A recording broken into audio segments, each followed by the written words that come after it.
सुप्रभात। हिंदी की कक्षा में आप सभी का स्वागत है। आज हम करने वाले हैं सूरदास के पद। आप सभी को मालूम है कि सूरदास ने श्री कृष्ण की लीलाओं का वर्णन करते हुए अपनी रचनाएं की हैं, ये पद लिखे हैं। और ये जो दो पद हमारे कक्षा 8 के पाठ्यक्रम में लगाए गए हैं, इनमें भी सूरदास ने श्री कृष्ण की बाल लीलाओं का बहुत ही सुंदर वर्णन किया है।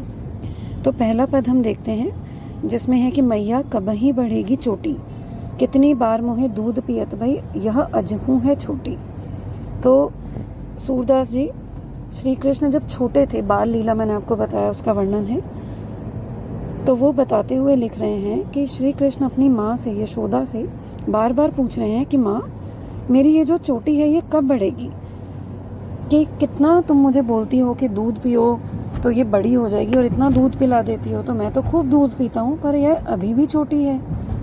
तुम बार बार ये कहती हो कि दूध पीने से तुम्हारी ये जो चोटी है, बेनी भी चोटी, ये बलराम भैया की तरह एकदम लंबी और मोटी हो जाएगी, और इस वजह से मैं बार बार दूध पीता भी हूँ, पर यह तो अभी भी छोटी है।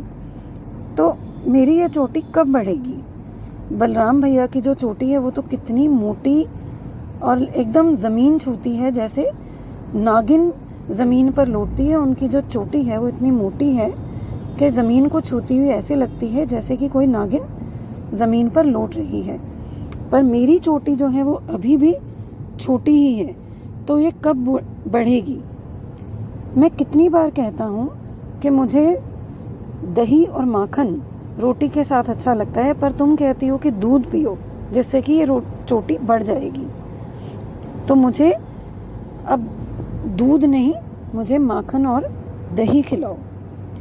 तो बार बार ऐसी जिद करते हुए सूरदास लिख रहे हैं कि श्री कृष्ण यशोदा से जिद करते हैं और बार बार कहते हैं कि मेरी ये चोटी कब बढ़ेगी, जिससे कि उन्हें दूध ना पीना पड़े और माँ दही और माखन उनको खिला दे। और बार बार वो इस बात पर माँ को उलाहना देते हैं, जिद करते हैं, छेड़ते हैं, जैसे कि बालक माँ से किया करते हैं।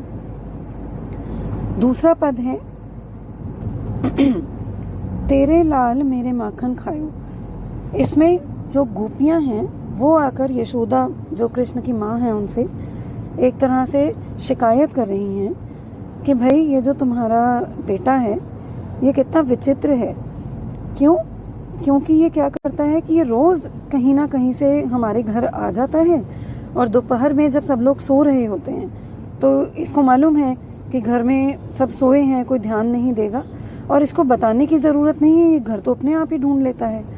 वहाँ आकर और किसी न किसी तरह से ये मंदिर में प्रवेश कर जाता है, और वहाँ पर रखा हुआ जो हमारा माखन है उसको क्या करता है, क्योंकि अभी इनका कद तो छोटा है, तो ये ओखली जिसमें मसाला पीसा जाता है, ओखली पर चढ़कर और छींके तक जिसमें कि माखन पड़ा है वहाँ तक पहुँच जाता है, और वहाँ से निकाल कर अपने सभी जो बाल गोपाल बाकी के जो साथी हैं उन सभी को ये खिला देता है। और इस पूरी उहापोह में कुछ माखन ज़मीन पर गिरा देता है और कुछ खा जाता है, और ऐसा करने से रोज़ ही कितने सारे माखन का, गोरस का हमारा नुकसान हो जाता है कि यशोदा, तुमने तो एक अनोखा लड़का पैदा किया है और तुम कभी भी इसको रोकती नहीं हो, और ऐसा करने से हमारा कितना नुकसान हो रहा है। ऐसा कहते कहते गोपियाँ बार बार शिकायत कर रही हैं, पर वास्तव में वे इसी बहाने श्री कृष्ण के दर्शन भी करने आती हैं।